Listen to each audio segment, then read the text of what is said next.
Olá!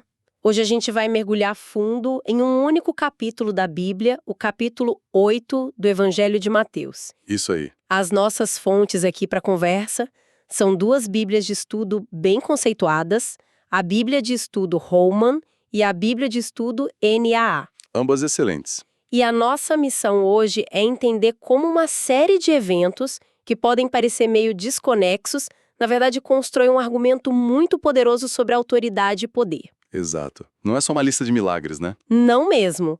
É uma série de encontros que força as pessoas a se questionarem sobre fé, medo e o que realmente custa seguir um caminho diferente. Uhum. Bom, o capítulo começa com Jesus descendo do monte, logo depois do famoso Sermão da Montanha, uma multidão enorme atrás dele. E o primeiro encontro que a gente vê já é com uma das figuras mais marginalizadas daquela sociedade. Exatamente. E essa primeira cena, ela já define o tom de tudo que vem pela frente, sabe? A quebra de barreiras. A gente está falando da cura de um leproso. Certo. E para a gente entender o impacto disso, é preciso lembrar o que a lepra significava naquela cultura. Não era só uma doença de pele terrível. Era muito mais, né? Muito mais. Era tipo uma sentença de morte social e religiosa. A pessoa era declarada impura. Tinha que viver fora da comunidade, usar roupas rasgadas e gritar: impuro, impuro, se alguém chegasse perto. Era o isolamento total. E no meio disso tudo, o texto diz que este homem se aproxima e diz algo muito preciso: Senhor, se quiseres, podes purificar-me. A fé dele é impressionante. Ele não duvida do poder, ele só não sabe se Jesus está disposto a usá-lo por ele. Ele se coloca totalmente dependente da vontade de Jesus. E a resposta é imediata. Uma resposta em duas partes, e as duas são revolucionárias. Primeira palavra, quero. Simples, direto. Mas a segunda parte é a ação. Jesus estende a mão e toca nele. O toque, isso é o mais chocante, né? Totalmente. Tocar um leproso era quebrar um tabu social e uma lei religiosa muito séria. Pela lei de Moisés, quem tocasse no impuro se tornava impuro também. Mas aqui acontece o inverso. Acontece o contrário. A pureza de Jesus é, por assim dizer, mais contagiosa que a impureza da doença. Ele não se contamina, ele purifica. É uma inversão completa da lógica da época. E depois de um ato tão público e poderoso, a instrução que ele dá ao homem é curiosa. Ele diz para não contar a ninguém, mas para ir direto ao sacerdote, seguir o protocolo da lei. Por que esse pedido de silêncio? As notas da Bíblia NAA destacam que isso se encaixa no que os estudiosos chamam de segredo messiânico em alguns evangelhos.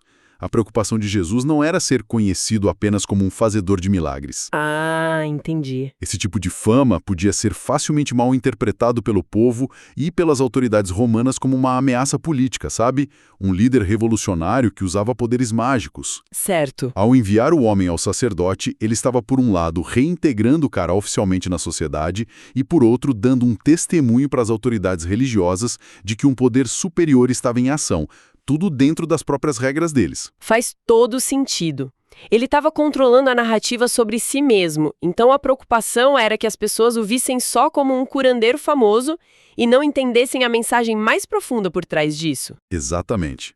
A fama de operador de milagres podia ofuscar sua verdadeira missão, que era muito mais profunda do que curas físicas. E é fascinante o contraste com a história seguinte. Sim, depois de curar alguém que estava no degrau mais baixo da sociedade judaica, o próximo a se aproximar é uma figura de poder e, ainda por cima, um estrangeiro do exército de ocupação, um centurião romano. Certo, um oficial que comandava uns 100 soldados, uma figura de autoridade do Império Romano. E ele não pede algo para si, mas para um servo que está em casa, paralisado e sofrendo muito. E Jesus se prontifica a ir até lá, o que já seria um ato controverso, né? Um judeu entrar na casa de um gentil, mas é a resposta do centurião que vira o jogo. É aqui que a história atinge um novo patamar. O centurião diz: Senhor, não sou digno de que entres em minha casa. Incrível. Ele demonstra uma humildade inesperada, mas também uma compreensão única de como a autoridade funciona. Ele não vê o poder de Jesus como algo mágico que precisa de proximidade física. Ele vê como um poder de comando. Ele faz uma analogia com a própria vida militar, né? Ele diz algo como, olha, eu também estou debaixo de autoridade e tenho soldados sob meu comando. Eu digo vá e ele vai. Digo venha e ele vem. Eu entendo de cadeia de comando. Isso. A tua palavra basta. Diga apenas uma palavra e o meu servo será curado. Cara, é uma lógica impressionante. Tão impressionante que o texto diz que Jesus se admirou. É uma das poucas vezes que essa palavra é usada para descrever uma reação de Jesus. Verdade. Ele se vira para a multidão e faz uma declaração chocante para os ouvintes da época. Em verdade vos digo que nem mesmo em Israel encontrei tamanha fé. Ele pega a fé daquele soldado romano, um estranho, e a usa como exemplo máximo. E isso tem consequências maiores, não é? Ele não para por aí. Não. Ele aproveita o momento para dar um ensinamento que é central no Evangelho de Mateus. O reino de Deus não é exclusivo para uma etnia. Certo. Ele diz que muitos virão do Oriente e do Ocidente, ou seja, não judeus, e vão se sentar à mesa com Abraão, Isaque e Jacó. Enquanto isso, muitos filhos do reino, Os herdeiros por nascimento, exato, ficarão de fora. É uma inversão radical das expectativas religiosas daquele tempo. A fé e não a linhagem se torna o critério. E claro, ele diz ao centurião, vá e seja feito conforme a sua fé.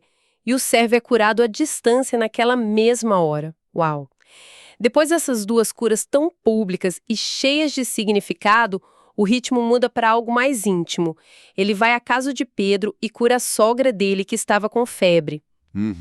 É um gesto simples, um toque na mão e ela se levanta e começa a servi-los.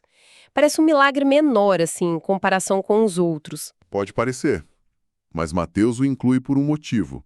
E à noite, quando trazem a ele muitos endemoniados e todos os doentes, ele cura a todos. Certo.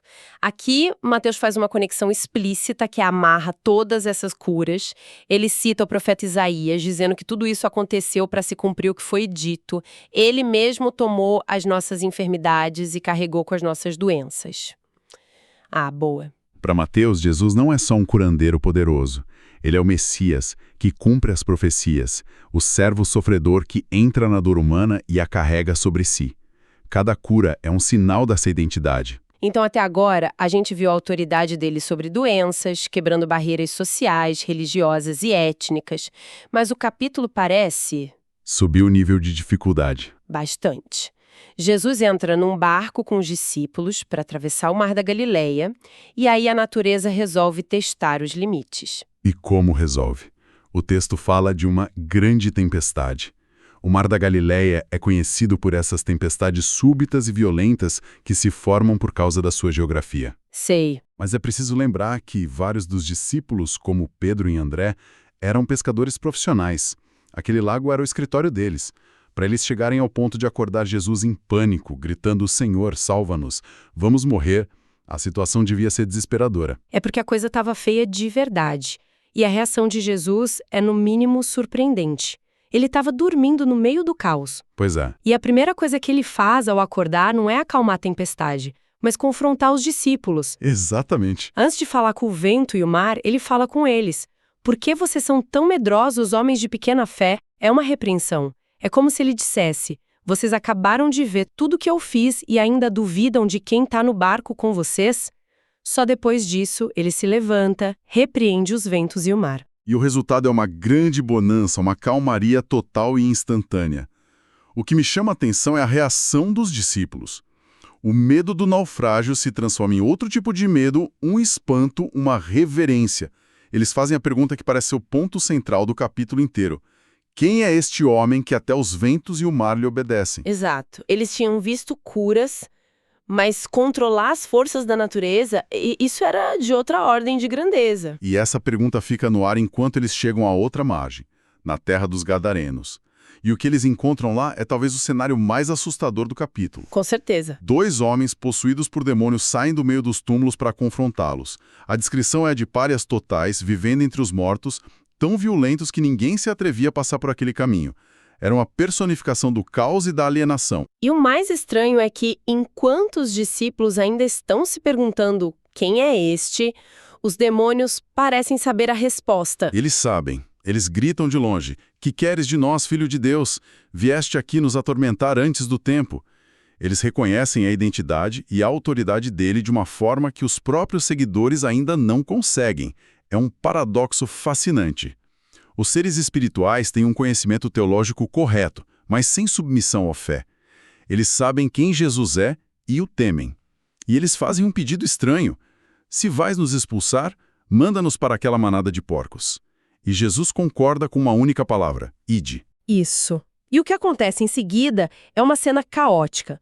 Os espíritos entram nos porcos e é uma manada inteira, que o Evangelho de Marcos diz ter cerca de 2.000 animais, corre despenhadeiro abaixo e se afoga no mar. Os pastores fogem apavorados para a cidade e contam tudo. A gente espera que a reação da cidade seja de alívio, de festa pela libertação daqueles 2 homens, certo? Seria o esperado. Mas a reação deles é um dos momentos mais perturbadores do texto. A cidade inteira sai ao encontro de Jesus e, em vez de agradecer, eles imploram para que ele vá embora, que se retire da região deles. É chocante. Quer dizer que o prejuízo financeiro com os porcos pesou mais do que a restauração da vida de 2 pessoas? É exatamente essa conclusão que as notas da Bíblia NAA apontam. A libertação daqueles homens veio com um custo econômico, e esse custo foi alto demais para a comunidade. Nossa! Eles foram confrontados com um poder que trazia cura, mas também desordem para o sistema deles. Eles preferiram a estabilidade de ter 2 párias violentos vivendo nos túmulos à instabilidade que a presença de Jesus trouxe. A reação deles foi o medo. Medo do poder, medo da perda e, então, rejeição. É impressionante como Mateus intercala essas demonstrações de poder com o custo de se associar a esse poder. E ele faz isso de forma explícita em 2 conversas curtas que aparecem no meio do capítulo. É como se ele parasse a ação para dizer: "Ok, vocês viram o poder, agora vamos falar sobre o que significa segui-lo." Isso mesmo. Primeiro um escriba, um mestre da lei, alguém com status, se aproxima e diz com muito entusiasmo: "Mestre, eu te seguirei para onde quer que fores." Parece a declaração perfeita de um discípulo. Parece? Mas a resposta de Jesus é um balde de água fria. As raposas têm tocas, e as aves do céu têm ninhos, mas o Filho do Homem não tem onde reclinar a cabeça. Peraí, ele se refere a si mesmo como o Filho do Homem? É um título curioso. O que ele quer dizer com isso? É um título complexo, tirado do Antigo Testamento, especialmente do livro de Daniel. Ele pode se referir tanto à humanidade de Jesus, quanto a uma figura celestial que vai receber autoridade e glória no fim dos tempos. Entendi. Ao usar-o aqui, ele está se identificando com a humanidade, mas de uma forma radicalmente despojada. A resposta dele ao escriba é basicamente: você está pronto para uma vida de completa insegurança material, para não ter um lar. Seguir-me não é um upgrade na sua carreira ou conforto, é o oposto. É uma checagem de realidade bem dura. E logo depois vem outra, talvez ainda mais difícil. Um outro discípulo faz um pedido que soa perfeitamente razoável. Senhor, deixa-me primeiro ir sepultar meu pai. Totalmente razoável. Na cultura judaica, honrar os pais, especialmente no sepultamento, era um dos deveres mais sagrados. Uma obrigação inquestionável. Poderia significar que o pai tinha acabado de morrer e ele precisava cumprir os rituais, ou até mesmo que o pai estava velho e ele queria esperar ele morrer para então seguir Jesus. De qualquer forma, era um dever fundamental. Certo. E a resposta de Jesus é uma das mais radicais que ele já deu. Segue-me e deixa que os mortos sepultem os seus próprios mortos. Mas isso soa incrivelmente frio, quase desrespeitoso, vindo de alguém que passou o capítulo inteiro demonstrando compaixão e curando os outros. Como essas 2 coisas se encaixam? É feita para ser chocante. Jesus está estabelecendo que o chamado para a vida no reino de Deus cria uma nova ordem de prioridades, uma que é tão urgente e absoluta que supera até mesmo os deveres familiares mais sagrados. A frase "os mortos sepultem os seus mortos" provavelmente se refere aos espiritualmente mortos, aqueles que não estão engajados na nova vida que Jesus está trazendo, cuidando das coisas do mundo que está passando. Ah, faz sentido. Não é um desprezo pela família, mas uma declaração radical de que a lealdade primária de um discípulo deve ser a ele e a sua missão. É um chamado que exige tudo. Então, quando a gente junta todas as peças deste capítulo, o que emerge? Temos uma série de eventos que parecem uma escalada de poder. Totalmente. Começa com a autoridade sobre a doença e as barreiras sociais, passa pela autoridade sobre a natureza e as forças do caos, depois sobre o mundo espiritual e termina com uma declaração de autoridade sobre as lealdades e prioridades mais básicas da vida humana. Exatamente, é uma demonstração de autoridade total. E cada história força o leitor, assim como os personagens, a encarar aquela pergunta dos discípulos no barco. Afinal, quem é este? Exato. O capítulo não dá uma resposta teórica. Ele mostra a resposta em ação. E mostra que encontrar esse poder nunca é uma experiência neutra. Ele cura e liberta, mas também perturba, desafia e exige uma decisão. Ninguém sai o mesmo depois do encontro desses. E isso nos leva de volta àquela história dos gadarenos, que é talvez a mais inquietante de todas. Uma comunidade inteira que, ao ver a libertação, escolhe a estabilidade econômica. Sim. Eles pedem ao libertador que vá embora. A escolha deles revela um medo profundo da mudança, mesmo que seja para melhor. A presença de Jesus, embora tenha restaurado 2 vidas, abalou a economia e a ordem local. A cura veio com um custo que eles não estavam dispostos a pagar. O que nos deixa com um pensamento final para refletir. A história deles é muito específica, mas a dinâmica é universal. Fica a pergunta: que manadas de porcos podem existir em nossas vidas? Boa pergunta. Que estruturas, seguranças, confortos ou até mesmo identidades estamos tão apegados que a perspectiva de uma verdadeira libertação ou transformação nos assusta? O que temos tanto medo de perder que nos levaria a pedir a esse poder transformador: por favor, retire-se de nossas terras.